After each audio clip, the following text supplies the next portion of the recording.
그리고 멕시코는 생각보다 인구도 많습니다. 인구가 세계 10위예요. 한 1억 5천쯤 돼요? 그거보단 좀 작아요. 아, 1억 3,100만 명 정도 됩니다. 음. 예, 그러니까 멕시코 그러면 생각보다 크고 인구도 많은 나라다. 근데 그냥 인구만 많은 나라다 생각할 수도 있는데 여기까지 말씀드리면 네. 이게 멕시코라는 나라가 갖고 있는 저력도 사실 인정을 해야 되는 게 멕시코가 노벨상 수상자가 3명이에요. 아 그래요? 예, 근데 3명인데 골고루예요. 평화상, 노벨 노벨문학상, 노벨화학상. 이제 만만히 그렇게 가볍게 볼날은 물론 절대 아니다라는 말씀드리고 싶고요. 그러면 이제 멕시코 그러면 뭐 애를 많이 낳아. 그러니까 막 여기 출산율 막 3명쯤 돼? 이렇게 생각하시는 네. 분도 계시는데 그렇진 않아요. 약간 출산율이 조금 이제 다른데 한 2.2명을 좀 넘는 합계 출산율 2.1명 정도라고 보시면 될 것 같아요. 근데 이제 이게 코로나를 겪으면서 뚝 떨어졌어요. 그러니까 다시 올라갈 가능성도 좀 있긴 해요. 그러니까 2.1명으로 낮아진 상태인데 낮은 상태인데. 예, 그래서 뭐 일부 아주 최신 데이터로 반영해 보면은 2.1이 아니고 뭐 1.8, 뭐 1.7까지 내려갔다 이런 말도 있는데 그냥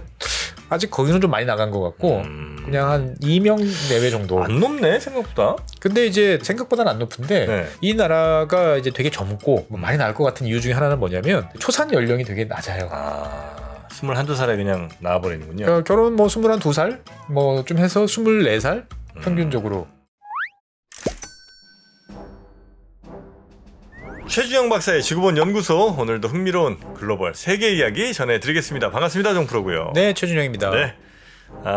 또 새로운 나라들 한번 찾아봐야죠. 네, 그동안 이제 이슈 위주로 너무 간다고. 네. 네, 또 불만을 표하시는 분들께서 많아지셔가지고 다시 본업으로 돌아왔습니다.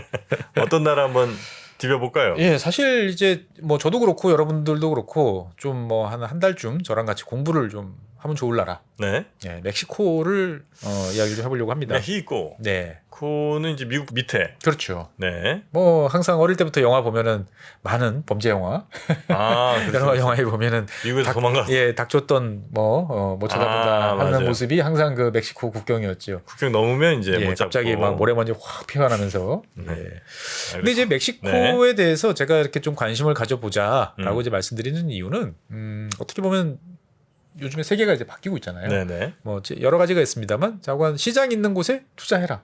시장 있는 곳에서 생산해라. 네. 아니면 근처에서 생산해라. 그런 거잖아요. 그렇죠. 미국의 방침이 그런 거죠. 그렇죠. 네. 뭐 IRA부터 시작해가지고. 네. 우리 땅으로 오든지. 예. 그러면 이제 미국에 가서 사업을 할 수도 있지만, 뭐 캐나다, 멕시코 또 똑같아요. 그러면 이제 인건 비싼 멕시코가 훨씬 더 유리하겠죠. 그렇죠. 네. 그러다 보니까 이제 지난번에도 말씀드렸다시피 전 세계, 특히 이제 뭐 중국 기업이나 우리나라 기업들이 이제 많이 이제 멕시코로 진출을 하고, 뭐 이제 테슬라 같은 경우도 이 기가 팩토리를 네. 이제 멕시코에다 건설하겠다라고 이야기를 하는 거죠. 얼마 전에 이제 우리나라 기아차도 이제 멕시코 그 누에보 레온에 새로 전기차 공장을 이제 건설할 거다라는 게 이제 기아 쪽 발표가 아니고 네. 이 한국을 방문하고 있는 이제 누에보 레온 주지사 주지사가 이제 SNS에 이제 그런 식으로 이야기를 했습니다. 해달라는 거 아닙니까? 뭐 그럴 수도 있고 네. 제가 봤을 때는 할 것 같기도 하고 뭐 그런 생각이 좀 들어요. 뭐 네네. 투자 규모는 한 10억 달러? 10억 달러. 예, 한 1조 한 3천억, 1조 3, 4천억 정도 네. 되니까 뭐 작지 않은 거죠. 그래서 사실 기아차는 2016년 9월에 이제 기아 이제 멕시코 현지 공장을 건설을 해서 지금까지 성공적으로 잘 운영을 하고 있습니다. 네. 한 40만 대 정도의 규모인데 주로 이제 K3 그리고 프라이드, K2, K3죠. 그러니까 이제 네. 소형차, 이제 작은 차 위주로 이제 생산을 했는데 어떻게 보면 차종을 좀 다양화할 필요도 있고 이제 고부가 가치 쪽으로 이제 넘어간다 생각을 하면 아무래도 전기차가 상당히 이제 기아차 입장에서 봤을 때는 유리하다 생각을 할 수 있는 거죠. 예. 근데 이제 이 멕시코에 대해서 사실 저는 잘 별로 관심이 없었어요. 어릴 때 서부 영화 보면 예. 도대체 선인장 이렇게. 선인장 있고 맨날 이제 이 모자 이제 큰 이제 그렇지. 장고 기타 치고 예. 예. 했는데 한 10년쯤 전에 10년도 더 됐다. 한 2010년 전후에서 이 책을 한 권 이제 우연찮게 봤는데 네. 되게 좀 황당한 기억이 되게 강했어요. 그러니까 조지 프리드먼이라는 분, 지금도 네. 이제 뭐 지정학자로 되게 유명하신 분이에요. 프리드먼. 예, 조지 프리드먼이라고 네. 예, 여러 책들이 지금도 이제 우리나라에 최근에 뭐 두세 권 나와서 이제 번역된 책도 있는데 이분이 이제 2010년인가 11년 우리나라 번역된 건 12년 그쯤 된 걸로 기억되는데 이제 100년 후 스케일이 크죠. 그런 책을 썼어요? 예, 책 제목이 100년 후예요. 어떻게 될 거냐? 100 years 뭐 이제 뭐 5년 10년 후도 알기 어려운데. 예. 근데 오히려 책 쓰기는 쉬울 것 같아요. 100년쯤 되면 검증도 못하고 2040년까지는 그래도 뭐 신경을 많이 써야 될 것 같은데 2070년, 80년쯤 되면은 이제 막 나가도 누가 뭐라고도 못하고 누가 뭐라고도 못할 것 같다. 네. 뭐 이러는데 제가 이 책을 말씀드리는 이유는 뭐냐면 꽤 재밌어요. 네. 약간 SF 소설 같은 뭐 그런 느낌, 우주 전쟁, 네. 뭐 이런 스타일, 뭐 그것도 등장을 하고 세계 전쟁도 세계 대전도 막 터지고 막 이러는데 가만 생각을 해보면 2020년대 러시아의 이제 몰락, 그 다음에 그 이후에 이제 튀르키예와 폴란드의 부상, 2020년도, 30년도 그리고 세계 대전, 뭐 이런 이야기들을 쭉 하는데 얼핏 지금 비슷하게 맞아 떨어져가는 모습들이 좀 있어요. 물론 이제 우러 전쟁이 어떻게 끝날지는 봐야 되지만, 네. 예. 그런데 이제 100년 후쯤 되는 2080년쯤부터 이제 이 양반이 생각했을 때 이제 그때까지 미국이 뭐 우여곡절을 겪으면서 세계 최고의 지위를 네. 유지를 하고 있는데 멕시코가 어떻게 보면은 미국을 좌지우지하는, 멕시코가 예. 어떻게? 멕시코와 네. 이미 미국 남부 지역은 네. 이 스페인어가 더 잘 통하는 지역들이 많죠. 그렇긴 예. 하죠. 예. 워낙 그리고- 많이 그렇죠. 건너왔으니까. 그리고 이제 미국 인구에 비해서 네. 히스패닉, 그 흔히 말하는 정통 이제 백인들보다 히스패닉 계열의 출산율이라든지 이런 것들이 이제 높아지는, 그리고 끊임없이 이제 이주를 해오고 그 다음에 산업도 국경 지역, 접경 지역에 많이 발전을 하고, 네. 그러면서 이제 과거에는 힘겹게 넘어오면 본국하고 단절됐는데 이제는 모국하고의 연결고리가 점점 강해지는 이런 추세가 이어지고 있는데, 그때쯤 되면 2080년쯤 되면 네. 이제 멕시코의 인구 볼륨 규모는 상당한 규모로 커졌을 거고, 음. 그다음에 미국은 늙어가고, 예, 여러 가지로 봤을 때 보면 멕시코가 이제 어떻게 보면은 미국 정치, 그다음에 사회, 네. 경제 이런 데 있어서 상당한 영향력을 행사하면서 이제 미국과 멕시코의 관계가 지금하고는 전혀 다른, 어떻게 보면은 멕시코가 세계 최강이 되나? 뭐 이런 세계 이제 최강이요? 예, 그런, 읽다 보면 그런 느낌이 들어요. 그러면 이 시대는 멕시코의 시대인가? 뭐 이런 느낌이 좀 들기도 하는데, 그래? 쉽지 않을 것 같은데. 쉽지 않을 것 같지만 가만 생각해 보면 이제 1880년 네. 이 19세기 후반쯤에 있을 때 100년 후를 예상했을 때 미국이 세계 키왕짱 넘버원이 될 거야라고 생각한 나라 있을까? 사람이 있을까? 꽤 강대국까지는 되겠지. 그런데 미국의 시대라고 이야기를 할까?라고 하면 안 그럴 수도 있는 거잖아요. 보면은. 하긴 뭐 그렇죠. 50년 전에 우리나라가 세계 10대 교육국. 그렇죠. 지금 뭐 G8이 되느냐 마느냐 뭐 이런 얘기가 나오는 것처럼 아무도 예상 못했죠. 뭐 50년은커녕 30년 전만 해도 예, 그러니까 알 수가 없는데, 그래서 그 다음서부터 제가 멕시코에 대해서 조금씩 예, 관심을 좀 두고 있는데, 최근에 네. 이제 IRA나 이런 문제를 보면서 이제는 정말 이제 더 이상 늦추면 안 되겠다, 공부 제대로 좀 해보자라는 생각이 좀 들었습니다. 좋습니다. 멕시코 한번 집중적으로 한번 공부 좀 해보죠. 네. 일단 멕시코는 뭐 유씨는 미씨는 다 알죠. 대체로 아실 예, 것 같고요. 공부하기 쉬워요. 북쪽에는 미국. 그래서 미국하고의 국경선은 3,200km. 어마어마하게 길죠. 보면은. 예. 그다음에 남쪽으로는 이제 과테말라, 그리고 이제 벨리즈라는 조그마한 나라하고 이제 접경을 이제 하고 있습니다. 밑으로 가면서 이렇게 쫙 좁아지죠. 좁아지죠. 예, 위에는 넓고 밑으로는 좁아지는 깔때기 같은 네. 이제 그러한 모습의 이제 나라이고, 그러다 보니까 최근 들어서 뉴스에서 멕시코가 자주 등장하는 이유 중에 하나는 난민 때문에 그렇습니다. 미국이 이제 난민법, 그 이민법 뭐 이런 것들이 이제 여러 가지 규정들이 바뀌고 일몰되면서 네. 그 틈을 노려서 뭔가 지금 이제 미국으로 들어가서 정치적 만명을 신청을 하려고 하는 이 흐름들이 되게 있어서 지금 다 멕시코로 거쳐가야 되니까 네. 이제 되게 여러 가지 이야기 나오는데, 멕시코는 정프로님 생각했을 때 우리나라보다 몇 배쯤 큰 것 같습니까? 멕시코는 그래도 한 17배쯤 되지 않을까요? 17배. 대한민국이 이제 10만 제곱킬로미터니까 그럼 한 70만 제곱킬로미터, 뭐 그쯤 안 될까? 80만 정도. 네. 예. 멕시코의 면적은 196만 제곱킬로미터입니다. 196만? 예, 196만. 20배예요? 그렇죠. 19점 몇 배니까 그냥 20배. 이렇게 생각하시면 돼요. 그렇게 커요, 멕시코가? 멕시코가 생각보다 훨씬 큰 나라입니다. 그러니까 제가 여러 번 이야기했잖아요. 지도. 지도가 북쪽으로 갈수록 이게 커지기 때문에 캐나다는 뭐 실제보다 훨씬 커 보이는 거고, 이 적도와 가까운 쪽에 있을수록 손해를 보는 건데, 와, 멕시코가 이렇게 커요? 멕시코 되게 큰 나라입니다. 20배예요, 20배. 예. 그래서 전 세계적으로 봤을 때 면적으로 따지면은 14위. 그래요. 그러니까 이제 북미 대륙이 원체 큰 나라잖아요. 뭐 네. 이제 세계 2위 캐나다, 세계 3위에 뭐 미국, 그다음에 밑에 남미로 내려가면은 뭐 브라질. 지도상에 놓고 보면은 막 너무 큰 나라들이 많으니까 작아 보여서 그렇지. 예, 세계 14위에 이제 나라이기도 되게 하고 크네. 되게 크고, 네. 해안선도 이제 뭐 당연히 서쪽은 태평양. 동쪽은 대서양. 대서양이죠. 이제 네. 카리브해 네. 쪽이니까 해안선이 또 9,200km나 돼요. 한선이 9,200. 와. 예, 엄청나게 이제 크고 이제 다양한 면이 있는 나라다. 왼쪽 오른쪽이 한 4, 5천 킬로씩 된다는 거죠. 그렇죠. 예. 그러다 보니까 말씀 들어보시면 이해하시는 게 그래 뭐 칸쿤 이런 맛있는 휴양지 네. 있을만 하겠다. 네네네. 뭐 이런 생각도 드는 거죠 보면은. 예. 큰 가봤습니다. 아 좋으셨겠다. 네. 그리고 멕시코는 생각보다 인구도 많습니다. 인구가 세계 10위예요. 한 1억은 당연히 넘고 한 1억 5천쯤 돼요. 그거보단 좀 작아요. 아, 1억 3,100만 명 정도 됩니다. 예, 그러니까 멕시코 그러면 생각보다 크고 인구도 많은 나라다. 근데 그냥 인구만 많은 나라다 생각할 수도 있는데 여기까지 말씀드리면 네. 이게 멕시코라는 나라가 갖고 있는 저력도 사실 인정을 해야 되는 게 멕시코가 노벨상 수상자가 3명이에요. 아 그래요? 예, 근데 3명인데 골고루예요. 평화상, 노벨 문학상, 노벨 화학상. 예. 문학상, 화학상, 평화상. 예, 평화상. 평화상은 이제 중남미 지역의 어떤 국가 간의 갈등을 해결하기 위한 여러 노력을 인정받았던 거고, 문학은 또 중남미 문학을 상징하는 또 이런 네. 훌륭한 작가들도 많았던 거였고, 화학상 같은 경우는 우리 그 프레온가스, 네. 프레온가스가 이제 오존층을 파괴한다. 이거 밝혀내신 분들 중에 한 분이 이제 멕시코 분이요? 멕시코 분이었어요, 보면은. 예, 그러니까 이제 만만히 그렇게 가볍게 볼라란 물론 아니다. 절대 아니다라는 말씀드리고 싶고요. 그러면 이제 멕시코 그러면 히스패닉 뭐 애를 많이 낳아. 그러니까 막 여기 출산율 막 3명쯤 돼? 이렇게 생각하시는 네. 분도 계시는데 그렇진 않아요. 정확한 출산율이 조금 이제 다른데 한 2.2명을 조금 2명을 좀 넘는 합계 출산율 2.1명 정도라고 보시면 될 것 같아요. 근데 이제 이게 코로나를 겪으면서 뚝 떨어졌어요. 그러니까 다시 올라갈 가능성도 좀 있긴 해요.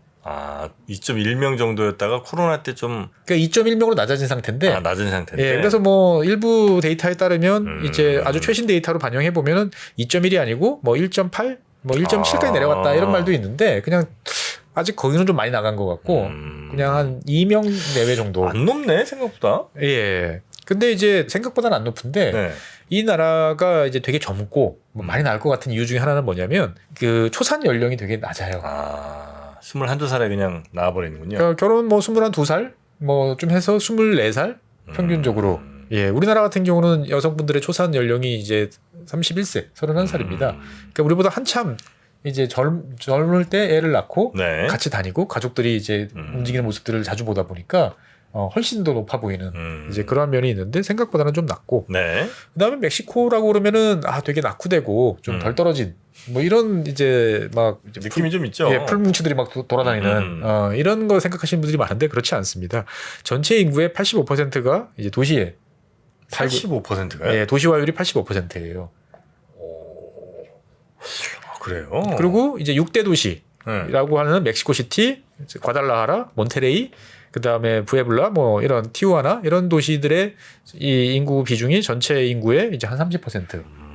그러니까 어떻게 보면은 대도시가 상당히 발달해 있는 그런 지역이고 앞으로 더 발달할 여력도 있는 이제 그러한 지역이다라고 이제 보시면 되겠습니다. 네. 그래서 멕시코 같은 경우도 재밌는 게 인구적으로 보면은 평균 연령은 한 76세, 여성으로 보면 79세 정도 돼서 중국보다 조금 더 높나 정도 되는 수준이에요. 예, 근데 이 평균 연령으로 따지면 이 되게 낮아요. 28.3세. 예, 그러니까 이제 인구 피라미드로 그려보면 그러네요. 이제 고령층이 좀 많아지고는 있습니다만 확실하게 아직까지는 낮은. 그러니까 우리나라가 20대이던 시절이 90년대 초반이었으니까. 예, 제가 대학 가던 90년대 초반, 91년 이럴 때 우리가 28세, 29세. 지금 우리 한 40몇 세 그렇죠, 되죠? 그쯤 되죠 네. 보면은. 그러니까 이제 멕시코의 미래에 대해서 관심을 기울여올 만한 이유는 어떻게 보면 이 인구에 사실 있는 거죠. 네네네. 예. 또 재밌는 거는 이 멕시코는 우리 인식과 달리 전체 인구로 따져보면 여초 국가입니다. 여성들이 많아요. 예. 그러니까 남성 96에 여성 100이에요. 보통 남성이 태어날 때 보면은 좀 많죠. 네네. 그래서 이 멕시코도 이제 신생아 뭐 0세부터 5세까지 따져보면은 105대 100 정도 돼요. 뭐 낙태하거나 이런 게 별로 없어요. 카톨릭 국가니까. 그렇죠, 그렇죠. 예, 그냥 나요. 네. 그런데 크면 남자가 줄어들어요. 하도 여기 사건 많아서. 그거는 이제 저쪽 그 슬라브 쪽. 그 제가 한번 말씀드렸잖아요. 동유럽 지역에 그때 한번 여초 국가가 그래요? 많은 이유가 거기는 이제 남성들이 이제 우리 인터넷 짤 많이 돌아다니잖아요. 네. 예, 막 술 먹고 온갖 저 짓을 왜 하는지 왜 하는지 모르는 뭐 그런 것 때문에 남성 수명이 짧아가지고 네. 이 동유럽이나 이제 러시아 쪽은 멕시코는 그것도 아닌데. 멕시코는 뭐냐면 중장년층 20대 후반, 30대, 40대, 50대까지가 미국으로 가는 거예요. 일하러. 그래서 온 가족이 다 갈 수 있으면 좋지만 네. 그러기까지 쉽지 않으니까 이제 아빠 혼자 예, 미국으로 가서 돈 벌어서 불법 보내고. 뭐 합법 뭐 이런 식으로 집으로 보내다 보니까 그런 식으로 이제 인구 구성이 되는 거죠. 예. 그래서 이제 이 멕시코 같은 경우는 뭐 잘 아시는 것처럼 우리가 히스패닉 이렇게 부르지만 뭐 인종적으로 여러 이제 계열들이 또 있고요. 멕시코. 예, 메스티조라고 하는 이제 혼혈 네네. 쪽이 이제 전체 한 55% 60% 가까이 되고 그다음에 이 지역에 이 원래 그 아즈텍이잖아요. 여기 이제 원주민 계열도 한 30% 네. 가까이 되고 그다음에 이제 백인 음흠. 이게 또 한 15%뭐 등등 해가지고 다양한 이제 종족 구성을 이제 나타내고 있는데 멕시코도 여전히 좀 이렇게 백인 우월주의가 있어요. 좀 있어요. 피부색이 하얀 사람일수록 사회적으로 좀 높은 지위에. 높은 집이나 인정을 받고 들어가는. 그래서 이 뭐 멕시코 드라마 같은 경우도 꽤 유명한 예, 면들이 있는데 거기 네. 통해서 봤을 때 보면 백인들이 사회적으로 뭔가 대접받고 좀 높은 포지션에 많이 있나 이런 생각들을 종종 이제 하게 되는 거죠. 네. 그래서 뭐 공용어는 당연히 이제 스페인어. 예, 스페인어인데 영어도 이제 상용어로서 종종 뭐 대도시 위주에서 많이 쓰이는데 재밌는 거는 뭐냐면은 멕시코는 이제 공식적으로 국가에서 인정하는 국어 많이 쓰는 게 아니고 네. 공식적인 언어야라고 인정하는 거는 원주민 언어들 수십 개 한 60개 가까이 되는 언어들도 다 이제 일단은 국어로 인정을 해줘요. 아. 네, 그런데 뭐 대부분은 다 스페인어로 쓰니까 예, 스페인어 국가다 이렇게 이야기를 하고 있고 카톨릭이 이제 90%입니다. 예, 뭐 당연히 그렇겠지. 네. 라고 생각을 하는데 이 멕시코의 카톨릭하고 다른 이제 중남미 국가의 카톨릭하고는 좀 차이가 있습니다. 뭐가요? 그러니까 이 중남미 국가의 카톨릭 같은 경우는 좋던 나쁘던 이 사회, 특히 정치와 밀접한 연관이 있죠. 예, 정권이랑 같이 이제 친화적이거나 네. 아니면 정권을 반대하는 어떤 그런 어떤 핵심 구심점으로서 역할을 하거나 그 정치와 뗄래야 뗄 수 없는 그러한 면들이 있는 게 중남미 국가의 일반적인 카톨릭의 모습인데 이 멕시코는 북미라서 그런지 몰라도 완전히 구별해요. 예, 멕시코는 정치적 영향력이 의외로 약합니다. 보면 없다시피 하다. 그러니까 어떻게 보면 지난 시간에 뭐 튀르키예 이야기를 많이 했습니다만 네네. 멕시코도 어떤 의미에서 세속주의 종교와 선을 그으려고 하는 노력들을 되게 오랫동안 많이 해왔습니다. 하긴 선 긋자고 하면 여기도 영향력이 어마어마할 텐데. 그렇죠. 선 안 긋자고 하면 참. 그렇죠. 네. 그래서 이제 1990년대 초 중반까지만 해도 네. 대통령도 당연히 카톨릭 신자겠죠. 네. 근데 카톨릭 신자가 공식적으로 주일 미사에 나갈 수가 없었어요. 그래요? 네. 인구 90%가 카톨릭인데. 카톨릭인데도 종교적으로 봤을 때 특징 중에 하나 뭐냐면은 강력한 또 무교 한 10% 정도의 이제 당신 종교가 뭐요? 그러면 나는 무교요. 네. 라고 이야기하는 사람들이 존재하고 있습니다. 우리가 생각하면 뭐 당연한 거 아니야? 뭐 그렇죠. 무교 10%가 뭐 그렇게 대단하다고 그래. 네네네네. 우리는 대한민국에 보면 종교 있어요? 그러면 없어요. 나는 신이 있다고 생각합니까? 없다고 생각해요. 라고 생각하는 사람들이 우리 비중이 한 절반입니다. 네. 세계에서 이 무신론자 비율이 가장 높은 나라가 대한민국이에요. 아, 그래요? 예. 재밌죠? 근데 한 사회에서 이렇게 신이 없다. 강력한 이제 무신론자가 한 10% 정도만 존재를 해도 어떻게 보면은 이런 종교적 영향력을 이제 차단하는데 꽤 큰 기여를 할 수 있다라는 게 이제 멕시코의 이제 또 모습이기도 한데 이거는 19세기까지 거슬러 올라갑니다. 네네네. 19세기가 이제 어떻게 보면은 사회주의, 공산주의, 이 뭔가 실패하고 좌절했던 사람들이 다 모이는 곳이 멕시코였잖아요. 네. 예. 그러다 보니까 그런 영향이 지금까지 좀 있나? 뭐 우리나라가 무교 비율이 굉장히 높군요. 그렇습니다. 되게 그래서 우리는 뭐 내가 이를테면 나는 기독교 신자야, 나는 불교 신자야, 나는 천주교 신자야 이런 거 아니면 나는 무신론자지. 그걸 되게 당연하게 생각하잖아요. 네네. 근데 해외 외국 분들하고 이야기할 때 나는 신이 없다고 믿어요, 난 무신론자예요라고 하면 되게 놀래거나 상당히 충격을 받은 듯한. 굉장히 너 급진자이구나 뭐 이런 그렇죠. 이런 시각을. 예, 그러니까 나는 현재 종교는 없지만 신의 존재는 믿어. 이게 보통 이 많은 국가들, 대부분의 세상의 국가들의 일반적인 패턴이거든요. 무교를 하더라도 난 지금 종교는 없지만 신의 존재는 믿어. 네. 그런데 여기는 신의 존재가 없어. 우리는 신의 존재가 없어. 신 그거 없어. 라고 이야기하는 사람들이 세계에서 제일 많은 나라가 또 대한민국입니다. 예. 그러면 이제 이 나라에 대한 기본적인 지금 하나하나들 좀 살펴보고 있는데 종교는 대체로 이제 카톨릭이고 네. 그 다음에는 또 뭘 좀 보통 우리가 이제 저 처음 첫날 네. 이야기할 때 보통 국기 이야기. 국기 예.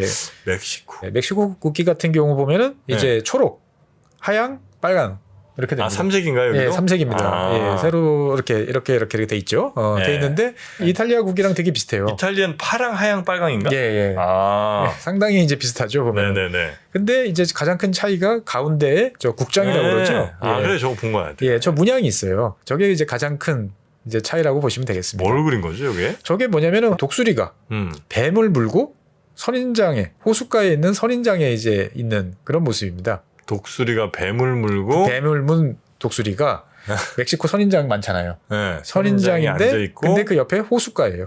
호숫가에 있는 선인장 위에 앉아 있는. 뭐 하고 싶은 말이 많았던 모양인데 하면서 독수리는 여러 나라에서 예. 예, 국기 사용되니까 그렇다 치고 뱀을 물고 있다? 이제 여러 가지 복잡한 종교적 의미인가? 뭐 이걸 종교적인 의미라고 하나씩 의미를 해석하기보다는 네. 이제 아즈텍 제국 옛날에 네. 그 스페인 사람들이 오기 전에 아즈텍 제국의 건국 신화가 이제 저 모양이에요. 아, 그래요? 그러니까 그 아즈텍 건국 신화에 따르면 이제 신이 이제 너희들한테 어디다가 이제 도시를 만들어라라고 내려준 게 독수리가 뱀을 물고 앉아 있는 호숫가에 선인장이 있는 곳이라고 말해준 거죠. 예, 그곳을 찾다 보니까 오게 된 곳이 지금의 멕시코시티. 네. 예. 그래서 이제 이 멕시코는 저 국장을 빼면 안 돼요. 저 빼면 되게 헷갈리는 국기이기 때문에. 그러네요. 예. 그리고 이제 멕시코의 정식 명칭, 우리가 보통 많은 나라들 같으면은 뭐 무슨 공화국 또는 무슨 왕국 네. 보통 이렇게 하는데 멕시코는 뭘 것 같으세요? 멕시코 리퍼블릭 아닌가? 그렇죠. 멕시코 공화국일 것 같은데 네. 다릅니다. 정식 명칭은 멕시코 합중국이에요. 미합 중국처럼 예, 멕시코 합중국이에요. 유나이티드 스테이트 오브 예, 멕시코에? 예, 아 그래요? 예. 그러니까 어떻게 보면 이제 미국의 영향을 이제 받았다라고 볼 수도 있는 거고, 다른 한편으로 보면 각 주의, 각 지역의 어떤 영향력, 독자성이 상당히 강한 이제 그런 나라겠구나라고 생각해 볼 수도 있는 거죠, 보면은. 예. 그래서 뭐 시우다드 때 메이코 뭐 이런 식으로 이제 표현하는데 네. 뭐 어떻든 간에 이 연방 국가라고 보시면 되는데 뭐 이걸 그냥 뭐 근데 사실 우리가 합중국 맞아? 그냥 공화국으로 바꾸는 게 낫지 않아? 라는 이야기도 있다고 합니다, 보면은. 멕시코도 이게 주별로 그러면 이렇게 쭉 있고 네. 그 주별로 약간 좀 성격들이 많이 달라요. 그러니까 뒤에서 바로 말씀드리겠지만 멕시코는 이제 우리가 생각했을 때 멕시코 아까 세계 14위에 네. 뭐 어마어마하게 큰 나라. 그러면 이제 여러 지역들이 이렇게 막 붙어 있고 인구도 1억이 넘는 나라니까 이렇게 쫙 있을 거라 생각하는데 네. 되게 고립된 지역들이 점처럼 여기저기 흩어져 있어요. 그러니까 지형적 요인으로 인해 가지고 네. 되게 개별 특성이 강한 이제 그런 지역들로 나눠져 있는 게 멕시코의 특성입니다. 그러니까 이 멕시코에 자연스럽게 이제 지형 이야기로 넘어오면 네. 멕시코는 되게 다양한 지형들을 갖고 있어요. 그래서 이제 멕시코는 우리가 멕시코 시티 그러면 어떤 네. 생각 드세요? 수도인 멕시코 시티. 일단 그 공해 엄청나고 공해 엄청나고. 인구 엄청나고 인구 많고 그리고 범죄 많고 범죄 많고 주로 안 좋은 쪽으로. 예, 그 정도 느낌입니다. 예. 멕시코 시티라고 그러면 조금 이제 연식이 되신 분들 입장에서 봤을 때는 첫 번째 드는 생각이 이제 높다. 네네네. 네. 이제 멕시코 우리 예전에 맞아. 청소년 축구 뭐 이런 거 할 때 멕시코에서 하면 다들 헐떡이는데 네. 그래서 멕시코도 뭐 축구하면 홈그라운드에서는 키왕짱이야 뭐 이런 얘기하는데 해발 한 3,000m 가까이 2,500 정도 되죠. 예, 상당히 높은 이제 그런 지역입니다. 그러다 보니까 이제 멕시코 지형은 북쪽에서부터 남쪽까지 국토를 남북으로 이제 횡단하는 그 산맥이 있어요. 네. 시에라 마드레라고 부르는 산맥이 있는데 이 산맥이 쭉 이 북쪽 로키 산맥에서부터 이어져 내려와가지고 네. 내려오면서 국토를 남북으로 이렇게 따라 흐르면서 갈라지는 이런 모습이 되고 있죠. 그러다 보니까 멕시코 중부와 북부 쪽은 상당한 이제 고원 지역이라고 네. 이제 보여지는 알티플라노 센트랄이라고 부르는 이제 그런 고원 지역이 있고요. 그래서 높은 고도 같은 경우는 한 5,700m 야. 정도 만년설도 있어요. 5,700이요? 예. 뭐 히말라야만큼은 아니지만 알프스 뭐는 뛰어넘는 엄청 높은 거죠. 네. 그리고 이제 아까 영프로님 다녀오셨던 칸쿤 네. 같은 이제 해안 지역. 네. 참 예쁩니다. 거기. 예쁘죠. 네. 그러니까 한 나라가 이제 거대한 산맥과 이쁜 바다 뭐 이런 것들이 막 혼재돼 있어요. 뭐 워낙 크기도 하네요. 예, 크기도 하고. 네. 그러다 보니까 이제 북부와 남부 뭐 이런 지역, 동부와 서부, 뭐 중부 지역이 다 특성이 천차만별이에요. 동네 좀 많이 다르겠구나. 예, 그러니까 이제 이게 우리는 하나라야, 하나야라는 마인드를 가지기가 사실 되게 쉽지 않죠. 우리가 멕시코 요즘에 이제 뭐 넷플릭스나 이런 데서 나오고 있는 그 마약 드라마들 있잖아요. 네네. 예, 나르코스 같은 거. 네, 나르코스 멕시코 뭐 스피노프 버전이 있는데 저는 오히려 나르코스 멕시코를 되게 재밌게 봤는데 그걸 보면 항상 이 갱단들이 나와서 하는 게 나는 어느 지역의 아들이오. 어느 지역 놈들을 다 쓸어버리겠어. 라고 아주 지역에 대한 그 애착심과 다른 지역에 대한 배타성이 매우 매우 매우 강합니다. 네네. 예, 그만큼 이제 이런 지형적인 요인으로 인해 가지고 상당히 다를 수밖에 없다라는 거죠. 그래서 이제 뭐 북부 지역은 우리가 잘 아는 것처럼 미국하고 연결돼 있는 이 지역 상당수는 대부분이 이제 사막, 건조 지역이잖아요. 그래서 고온 건조한 지역. 그래서 북부에 있는 소노라 사막 같은 경우는 그 미국의 모하비 사막하고 이제 연결이 돼 있는 이제 우리 그 멕시코나 이제 미국 사막 같은 경우는 아프리카나 중동 지역 사막하고는 다르죠. 그냥 황무지 개념이 좀 강하죠. 완벽하게 모래가 계속 이어진다기보다는 모래가 좀 있다가 또 그냥 풀 조금 있고 그 다음에 또 돌멩이들 또 쫙 있는 물은 없는 그런 선인장들 가끔 서 있는 이제 이런 지역인데 이 지역 같은 경우는 이제 여름철 뭐 더운 뭐 지역 같은 경우는 이제 50도를 훌쩍 넘어가죠. 예. 이 아메리카 대륙에서 제일 더운 지역이 또 이 멕시코 북부 지역이라고 볼 수도 있고 대신 또 이 남부 해안 지역 같은 경우는 이제 고도가 확 낮아지니까 여기는 이제 연중 또 고온 다습한 아열대 그런 이제 기후이기도 합니다 보면. 그러니까 사람들의 성정도 다를 수밖에 없는 거죠. 높은 지역에 사는 사람들하고 낮은 지역에 사는 사람들하고 뭐 비 많이 오는 지역하고 건조 지역하고 다른 것처럼 예.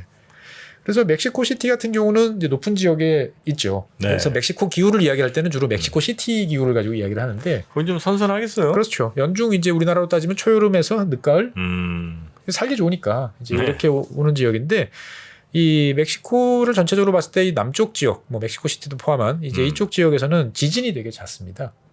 그래요? 예, 그래서 뭐 제 기억에는 1985년 맞다. 멕시코 대지진이 되게 인상적으로 임팩트가 이제 있는 지역이고 최근 들어서도 멕시코 시티 지진은 되게 잦아요.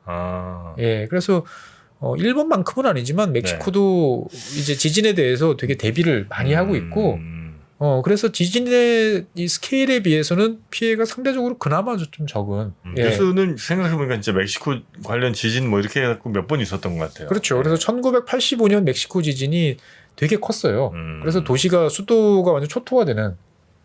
그래서 이 멕시코 시티 같은 경우가 그 당시 완전히 이제 저도 그때 처음 봤는데 유동화라고 그러죠. 땅이 막 흔들리면서 이 충격을 받으면 이게 우리가 봤을 때는 그냥 건조한 땅 같았는데 이게 막 지하수랑 급속하게 섞이면서 막 물처럼 흘러요. 땅이 흘러내려요. 유동화되면서. 땅이 흘러요. 네, 땅이 흘러버리는 이제 그러한 모습으로 돼가지고 정말 막 고층 건물이 막 연달아 무너지고 했던 장면을 기억이 나는데 그 이후부터 이제 벌써 한 40년 이제 가까이 됐죠. 그래서 멕시코 같은 경우도 이제 꽤 지진에 대해서는 대비를 잘하는. 근데 여전히 지진이 꽤 많이 나는. 그래서 지진에 대해서는 은근히 또 둔감하기도 한 이제 그런 나라이기도 합니다. 웬만큼 흔들려서는 그냥 자자 뭐 이렇게 되는 거예요. 그렇죠. 그러니까 뭐 일본만큼은 아니지만 그래도 지진에 대해서는 꽤 익숙한 이제 그러한 나라이기도 하고요. 그래서 국토가 이렇게 이제 산맥 그리고 다양한 모습들로 있다 보니까 여행할 땐 좋죠. 그렇겠네요. 이제 뭐 높기도 하고 낮기도 하고 한 나라 멕시코 딱 여행을 갔는데 덥기도 하고 막 어디 이제 황무지 막 이런 데 가서 서부 영화 이런 또 사진도 찍다가 또 칸쿤에 와서 또 쉬기도 하다가 또 오래된 대도시 역사 있는 도시들 가서 또 놀기도 하고 그렇죠. 되게 다양한 모습을 즐길 수 있는데 이게 국가적으로 보면 좀 단점이에요. 땅이 큰데 다양한 지역이 있으니까 독자성이 너무 강한 거죠. 각 지역을 하나로 연결해줄 뭔가가 어떤 게 잘 없는 거죠. 그래서 뭐 이제 미국은 어떻게 보면은 각 주들의 나라인데 어떻게 하나의 연합을 하게 됐냐라고 했을 때 뭐 미시시피 강을 이야기하는 사람도 있어요. 중서부 지역을 쫙 하나로 가로지르잖아요. 그래요? 예, 미시시피 강이. 그래가지고 이제 이게 다 그게 통합의 하나. 그렇죠. 다 어차피 강으로 모이고 그 주변 지역에서 뭔가 거래를 하고 그러면서 이게 하나를 묶이는 요인이 있는데 뭔가 이제 그 구심력이 있는 요인들이 존재를 하는데 멕시코는 그런 게 잘 없어요. 강이 잘 발달하지 않은 나라다 보니까 그러다 보니까 이제 좀 분산 원심력이 좀 강한 나라 아니냐 이런 이야기도 좀 있고 또 다른 한편으로 보면 이 멕시코 뭐 이 멕시코 특성이라기보다는 참 운명의 장난인데 이 칙슬루브라고 예 이게 어떻게 보면은 공룡이 멸종하게 된 계기가 그러니까 우주에서 네, 거대한 운석. 뭐 충돌. 운석이라면 소행성이죠. 네. 이게 지구랑 충돌했잖아요. 이 충돌한 그 충돌 분화구가 있을 거 아니에요. 네. 충돌구. 이게 이제 보면은 칙슬루브라고 부르는데 이게 멕시코에 있습니다. 멕시코 남쪽의 맞아요. 유카탄 반도에. 아, 유카탄 반도. 유카탄 반도에. 그래서 연구를 하다 보면은 이제 요즘에는 이게 연구가 점점 되다 보니까 도대체 그러면 봄, 여름, 가을, 겨울 중에 언제 이 떨어졌냐? 이것도 요즘에 알아냈더라고요. 아, 계절도요? 6,600만 년 전 이제 한 봄.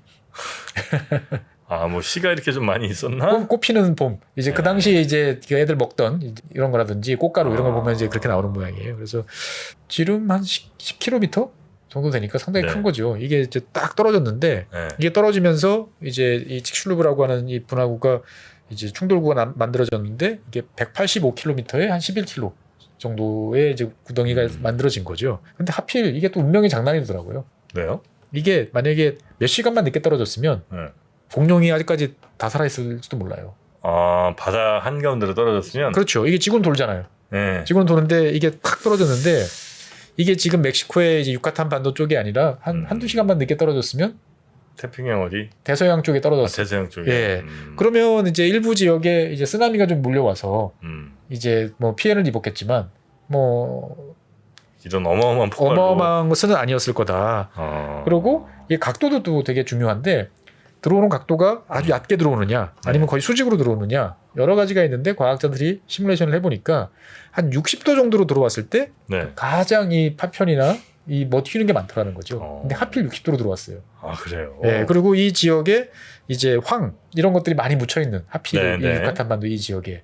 아, 그 유독가스가 엄청 많이 나왔구나. 그렇죠. 이게 한순간에 터지면서 전 세계로 퍼지고 그러면 이제 전 세계를 이제 태양을 다 막는 거죠. 먼지가 어마어마한. 그리고 이제 비가 내리는데 이 황이 들어갔으니까 강력한 산성비가 내리면서 네네. 식물들이 초토화되는 거죠. 아. 그래서 이게 그 연구에 따르면 한 20년 정도 지속이 됐다고 그래요. 아, 그 구름 먼지 뭐 이런 그렇죠. 것들이. 그러니까 태양을 못 받는 지 한 20년. 20년 태양을 못 받으니까 애들이 다. 공룡들이 다 싸그리 이제 없어진 거죠. 만약에 없었으면 저랑 정프로님 아예 없었거나 혹은 예. 그들의 지배를 받고 있는 그렇죠. 뭐 상관. 공룡 시다발이 이렇게. 예. 그래서 이제 멕시코는 뭐 이런 식으로 어떻게 보면은 그런 이미지들 되게 약간 원시적인, 원초적인 그런 이미지도 좀 있잖아요. 그래서 옛날 공룡의 멸종이 이제 시작된 이제 그러한 지역이다라고 기억도 하시면 좋겠고. 네. 다른 한편으로 이제 보통 우리가 이제 첫 시간에 이야기하는 게 이제 수도 이야기를 하죠. 네, 멕시코 시티. 예. 되게 맞다리 없는 이름이죠. 그러니까. 예. 대한민국. 근데 재밌는 거는 네. 이 멕시코라는 나라 이름 자체가 네. 이 멕시코 시티에서 따온 거예요. 아, 나라 이름이 먼저가 아니고. 예. 아, 도시 이름이 먼저 그럼 멕시코 시티가 있었고. 있었고 그다음에 멕시코가 독립을 하면서 우리를 도대체 우리 이름을 뭐라고 할까? 아. 그래서 수도 이름에서 이제 따온 거죠. 이제 보면은. 그래서 이제 이 멕시코 시티는 이제 여러분들 잘 아시는 이제 아즈텍 제국 멸망한 이제 아즈텍 제국의 수도였기도 했어요. 예, 테노치티틀란이라는 이름의 도시였는데 이제 네. 그곳이 이제 멕시코 시티로 이제 바뀐 거죠. 이거 유서 깊은 지역인데 아마 이 16세기에 이 아즈텍 사람이 지금 멕시코 시티를 보면 되게 황당할 거예요. 왜요? 일단 제일 큰 게 뭐냐면은 당시에 이제 이 아즈텍 제국의 수도였던 테노치티틀란이라는 지역은 섬이었어요. 섬. 큰 호수 가운데 있는 섬이 아즈텍 제국의 수도였어요. 예. 그래서 지금 이제 지도를 화면을 인공섬이에요? 인공섬이라기보다 원래 있던 섬이었죠. 예. 그래서 그 섬을 중심으로 이제 이 도시들을 그리고 인구들이 모여 있고 농사를 짓고 이렇게 네네. 했었는데 화면을 보시면 아시겠지만 이제 처음에 이제 스페인 사람들이 이 아즈텍 제국에 왔을 때 16세기 왼쪽 상단 같으면 파란색은 당연히 물이죠. 빨간색이 육지예요. 그런데 지금 이제 이 19세기, 20세기를 거치면서 쭉 바뀐 모습들이 빨간색이 점점 늘어나죠. 호수가 줄어들고.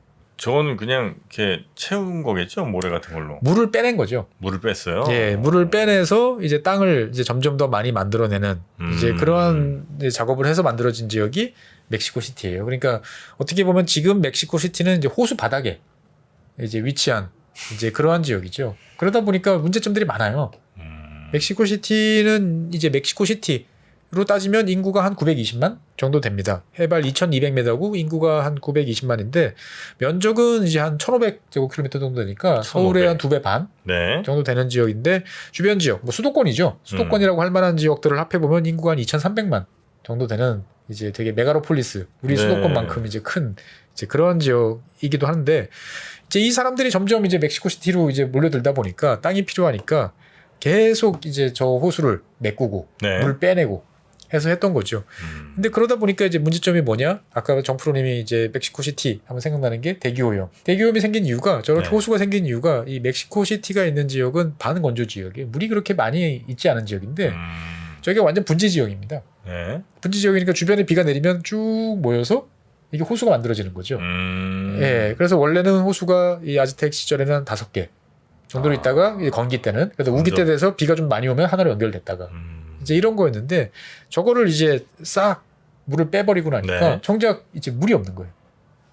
쓸 물이. 예, 쓸 물이. 그래서 멕시코가 계속 시티가 계속 인구가 늘어나다 보니까 네. 이제 지하수를 계속 이제 사용을 이제 하는데 점점 이제 지하수층이 얇아지고 있는 거죠. 네네. 그러니까 땅이 도시가 계속 내려앉아요. 아. 뭐 전 세계 대부분의 많은 국가들이 이제 이 내려앉는 상황을 겪고 있는데 멕시코 시티도 이제 그 중에 하나고 특히나 이제 뭐 해안 지역 도시들 같은 경우는 뭐 중국의 많은 도시들도 내려앉고 있지만 여기는 네. 어떻든 간에 그래도 바닷물이 유입이 돼서 조금 받쳐주고 있는데 멕시코 시티는 이제 그런 것도 잘 없어요. 그러다 보니까 이제 멕시코 시티는 건조 지역이다 보니까 물이 없어서 지하수를 파서 쓰는데 네. 또 우기가 되면 또 한순간에 또 비가 또 집중되기도 합니다. 그래서 또 홍수가 나요. 아. 그래서 이 물을 이 빼내는 또 대규모 이 하수로 사업을 네. 계속 하고 있어요. 그래서 그걸 또 갖다 버리는 거죠, 그 물을. 아이고. 그 좀 잘 활용을 할 수가 없나 그게? 그렇죠. 그러니까 어떻게 보면 이제 멕시코 시티가 사실 이렇게 커질 줄 몰랐던 거죠. 예, 만약에 저 처음에 화면에서 아까 보여드렸던 것처럼 멕시코 시티의 저 호수들을 적절하게 남겨놓고 도시를 다른 지역으로 이제 확장하거나 뭐 어떤 면에서 제한을 가하거나 했었으면 네. 되게 그 높은 지역 해발 2,200m의 호수가 쫙 있고 옆에 이제 도시가 발달해 있는 어떻게 보면 되게 독특한 풍광에 또 지금하고는 전혀 다른 모습의 이제 도시가 됐을 텐데 그것들을 이제 다 이제 없애버린 거죠. 네네네. 그래서 이제 사실 이 멕시코 시티가 이제 대도시가 되기에 적당하냐라는 논란이 이제 이 멕시코 독립 초창기에 여러 차례 있었습니다. 그래서 아예 딴 데로 옮기자. 수도를. 예, 처음에 우리 이제 새롭게 만들어졌으니까 세수령 세부대 그래서 수도도 다른 곳으로 옮겨서 하자라는 네. 이야기도 있었는데 못 옮겼죠. 이제 옮기지 못하다 보니까 지금처럼 이제 이런 문제를 좀 겪고 있기도 합니다. 근데 그 멕시코 같은 나라는 저는 이제 그 첫인상이 어쨌든 뭐 좀 중요하잖아요. 네. 뭐 이제 앞으로 이제 찬찬히 하나하나 또 짚어주시겠습니다만 하여튼 굉장히 친절하다는 느낌을 좀 많이 받았어요. 네. 뭐 여러 나라를 뭐 아주 많이 가본 건 아니지만 굉장히 하여튼 친절하고 그리고 생각보다 이 전체적인 신장들이 작으시더라고요. 예, 작죠. 네, 신장들이 좀 작고 예, 그리고 굉장히 하여튼 태양이 강렬한 태양. 강렬하고 진짜 거기는 정말 그런 느낌들이 저는 그냥 첫인상이었는데 예, 그러다 보니까 지금 최근 들어서는 이제 나이 드신 분들한테 네. 그래서 캘리포니아주 미국 사람들도 뭐 카리브해, 멕시코 뭐 이런 지역에서 살아볼까? 나이 들면 추운 게 그렇게 별로죠. 예, 싫으신 것 같아요. 그러다 보니까 이제 각광을 받고 있는 이제 그런 지역이기도 합니다. 야, 근데 따뜻하다고 하기엔 너무 더운데. 너무 뜨겁죠. 예. 뜨거운 정열에. 예. 멕시코. 예, 자, 일단 하여튼 이 멕시코란 나라 뭐 기본적인 예, 우리가- 기본적인 거 생각보다 크다. 20배는 진짜 깜짝 놀랐어요. 예, 인구도 많고 면적도 네. 넓고 그런데 동네들은 각 지형적 요인으로 인해 가지고 뿔뿔이 개성. 이제 흩어져 있는 개성 강한 동네들로 네. 이제 이어져 있다. 정도만 사실 이해를 해도 네. 멕시코 왜 저래라고 하면 그게 왜 저래가 아니고 그럴 수도 있겠구나. 사실 다른 나라를 볼 때 그럴 수도 있겠구나 정도를 보면 느낌이 많이 달라집니다. 예. 도대체 저기는 게을러 이런 얘기를 하기보다는 예. 일단 그럴 수도 있겠구나. 그러니까 주변에 농사지을 땅이 많은데 게을러. 그러면 요즘 왜 그러지? 우리가 이상하게 생각할 수 있지만 농사지을 땅이 별로 없을 수도 있잖아요. 땅은 넓은데. 예.